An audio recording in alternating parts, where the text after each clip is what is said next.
कुछ फिल्म्स होती है जिसका नाम ही इतना इंटरेस्टिंग होता है कि देख के मन करता है यार ये तो थिएटर में देखना बनता है।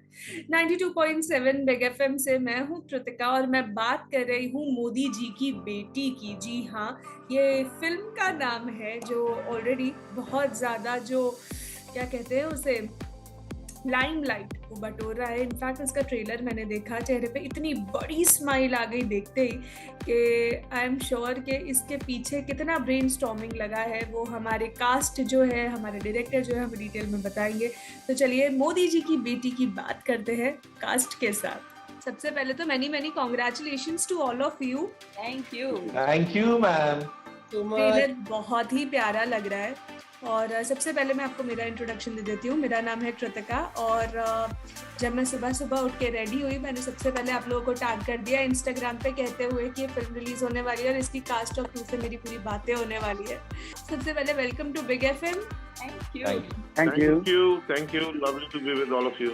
आप सबका कॉन्वर्सेशन देख के मुझे पता लग रहा है कि शूट पे बहुत ही मजा आया होगा। जैसे आप लोग सब इतने फ्रेंडली हैं, इतने मस्ती में आप लोग सब बात कर रहे हैं। अब सबसे पहले तो शुरुआत करते हैं अवनी आपसे। वेल ये ना एक मीडिया कंट्रोवर्सी मेरे साथ हुई थी 2014 के अंदर। मैं अपनी सबसे पहली तमिल फिल्म की प्रेस कॉन्फ्रेंस के लिए चेन्नई में थी। तो कुछ होते हैं कुछ ओवर स्मार्ट जर्नलिस्ट जो आपको ज्यादातर पोक करने की कोशिश करते हैं अपने सवाल से। तो somebody tried to poke me with a question कि आप मोदी है, आप तो गुजरात से हैं, ऊपर से आप गांधीनगर में रहती है, तो आप क्या पीएम मोदी जी की कोई रिलेटिव है? कल उठ के हमें पता चला आप उनकी बेटी निकली तो हमें तो संभाल के रहना पड़ेगा ना। तो ऐसे उसने मेरे साथ मस्ती की और मैंने भी फिर उन्हीं सरकाज़म में उनको जवाब दिया कि जी हाँ, मैं मोदी जी की बेटी हूँ और सिर्फ मैं ही नहीं, इस देश की हर बेटी मोदी जी की बेटी की तरह है। ये मेरा जो स्टेटमेंट था, उन्होंने क्या किया फिर वो मुझसे और ज्यादा स्मार्ट निकले। उन्होंने मेरा फर्स्ट हाफ उठाया और उन्होंने फिर पूरा गॉसिप बना के मिर्च मसाले डाल के उसको हर जगह परोस दिया और वो धीरे धीरे ओवर पीरियड ऑफ टाइम इतनी वायरल हो गई वो न्यूज कि इवेंचुअली पूरे इंडियन मीडिया ने मुझे मोदी जी की बेटी डिक्लेयर कर दिया। जो छोटे शहर के लोग होते हैं उन्हें गॉसिप और न्यूज के बीच का फर्क पता नहीं होता है।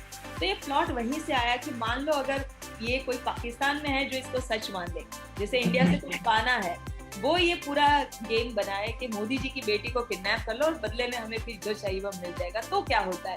तो बड़ा इंटरेस्टिंग कॉन्सेप्ट ऐसे बना। फिर मैंने एडी सर के साथ शेयर किया। लवली। एडी जी, मैं आपसे जानना चाहूंगी, जब इन्होंने पूरी स्क्रिप्ट रेडी कर ली उसके बाद आपने जब पूरा पढ़ा कि अच्छा प्लॉट वगैरह पूरा डिस्कस हो चुका है, तो आपका रिएक्शन क्या था? जब सबसे पहले तो जब कॉन्सेप्ट ही आया था तो अवनी ने उसको जिस खूबसूरती से सुनाया था, तो वो ये डिसीजन तो उसी टाइम मेरे लिए तो हो गया था कि अवनी ही इसको सबसे अच्छा लिख पाएगी। वो थोड़ा आहिस्ता आहिस्ता उसमें आया क्योंकि जब उसने पहला सीन लिखा, दूसरा लिखा, कहाँ से शुरू करना है, तो हम लोग इकट्ठे ही बैठते थे। तो ये मुझे सुनाती थी ऐसे लिखूं। तो जब इसने शुरुआत कर दी उसके बाद तो ऐसी सिचुएशन आ गई कि बस रुकी नहीं। लाइक शी वाज लाइक तूफान मेल, और फिल्म के अंदर भी ये तूफान मेल ही है। तो ये कब आप लोगों ने इसका शूटिंग का प्रोसेस कब शुरू किया, क्या क्या मेहनत लगी, ये भी आप मुझे बताइए। देखिए, फिल्म जो है हम लोगों ने पूरी मनाली में शूट की है because script required the Pakistan occupied Kashmir area.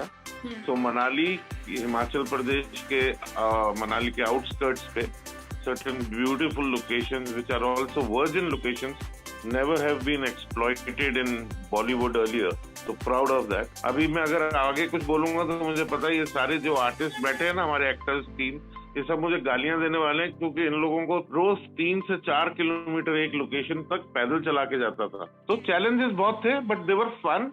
Lovely.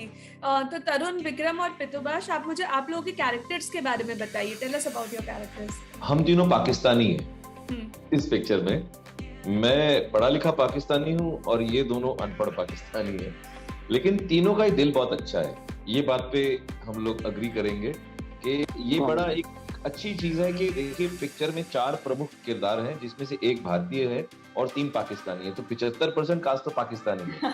और हाँ, जो टेररिस्ट के अलावा के जो पाकिस्तानी होते हैं जिसमें उनका पुलिस भी आता है, मिलिट्री भी आता है और सिविलियंस भी आते हैं, हमें लगता है वो सब भी टेररिस्ट माइंडसेट के लोग हैं और ये दोनों टेररिस्ट को रिप्रेजेंट कर रहे हैं और उन टेररिस्ट को क्योंकि एक्चुअली में बेचारे टेररिस्ट दिल से नहीं है, ये लोग सिर्फ नाम के टेररिस्ट हैं।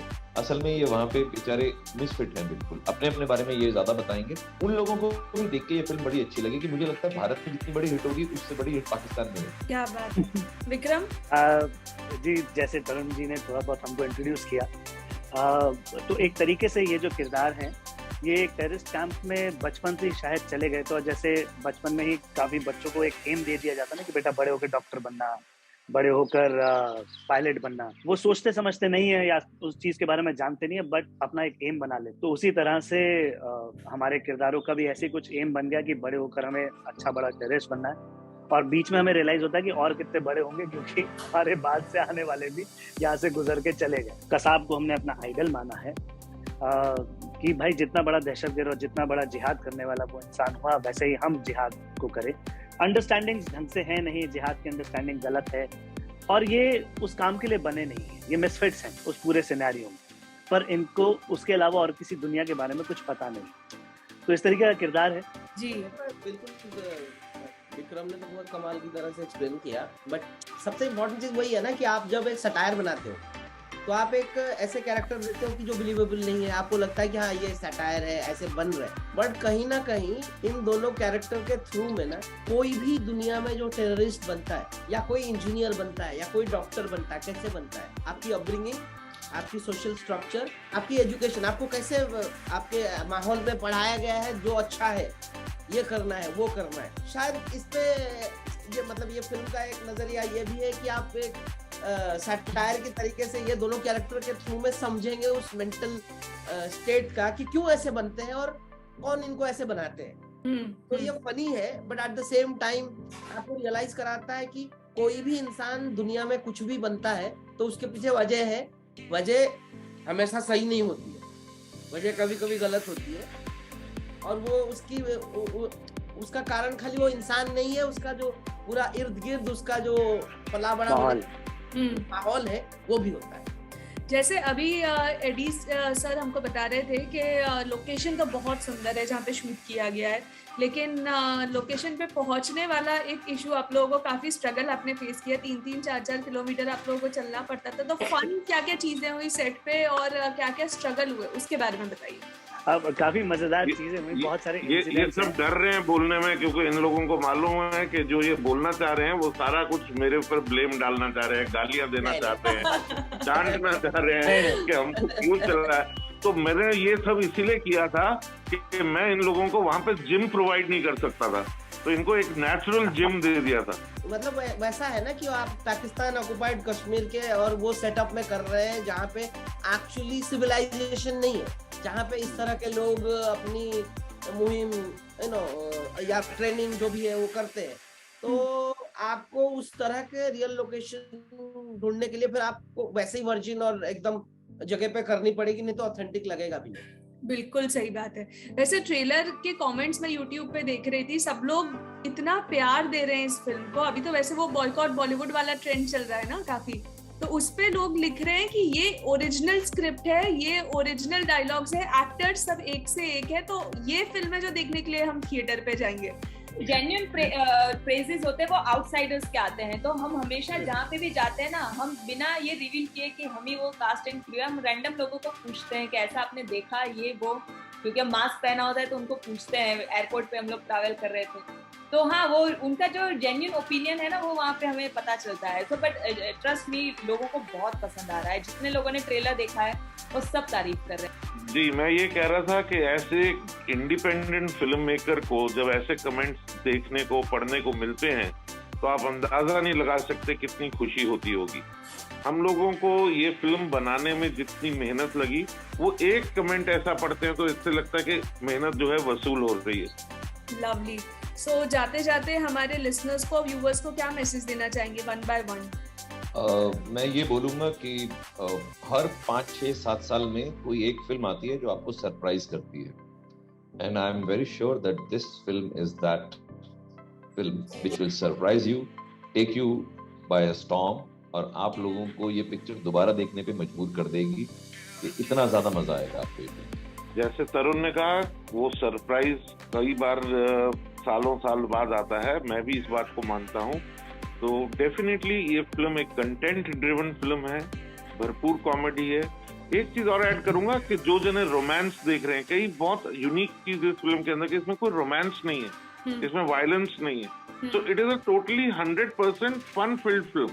कि कॉन्सेप्ट यही है कि इसके अंदर आपको किसी चीज की कमी नहीं महसूस होगी। हमारी फिल्म में रोमांस नहीं है, लेकिन आपको ऐसा लगेगा ही नहीं कि इसमें रोमांस की जरूरत है। तो देख के बताइएगा, और I am really looking forward to a fantastic audience and their love and affection. Boycott के जमाने शायद इसीलिए थे कि आप लोगों को कंटेंट नहीं मिल रहा था, इस फिल्म में आपको कंटेंट मिलेगा। तो लोग जनरली कहते हैं ना कि अरे ब्रेन घर पे रख के आओ, कॉमेडी पिक्चर है, ये है, मजा करके आओ। मुझे ऐसा लगता है ये फिल्म में किसी को ब्रेन तो पहले घर पे छोड़ के आने की जरूरत नहीं है, और जिनकी ब्रेन है नहीं, छोटे बच्चे हैं, तो ये छोटे बच्चों से शुरू करके बूढ़ों तक ये फिल्म बहुत मजा आएगा लोगों को, क्योंकि कॉमेडी तो है, छोटे बच्चे भी एंजॉय करेंगे, और साथ साथ जो पढ़े लिखे हैं, जो एजुकेटेड है, जो थोड़े से कंटेंट और सटायर है, ये काफी कुछ लोगों ने बोला, बहुत म्यूचुअल फीलिंग है सबकी। We all are very excited about this film. बहुत मेहनत से फिल्म यहाँ तक पहुंची है। उम्मीद करता हूँ इसका ड्यू दिलवाने में हमारे दर्शक जो है वो हमारा साथ देंगे। एंड आप एक्चुअली इसे किसी पॉलिटिकल चश्मे से ना देखिएगा, ये एक न्यूट्रल कॉमेडी फिल्म है and with a very good message, and you will definitely आपका पैसा वसूल मिलेगा। सुपर्ब। अवनी, मैं पूरे देशवासियों को ये रीजन देना चाहूंगी कि मोदी जी की बेटी आप सबको क्यों देखनी चाहिए, क्योंकि मोदी जी की बेटी जो है वो पूरे भारत का रिप्रेजेंटेशन करके, एक भारत की लड़की पूरे पाकिस्तान को ये मैसेज देके आती है कि हमें क्या करना है, भारत क्या चाहता है पाकिस्तान से, और पाकिस्तान को ये भी समझा के आती है कि आपकी अपनी जनता क्या चाहती है आप लोगों से। Lovely. Many congratulations to all of you and all the very best. Thank you so much. Thank you so much. Thank you. Thanks a lot, Kritika. Thank you. Rocks. 92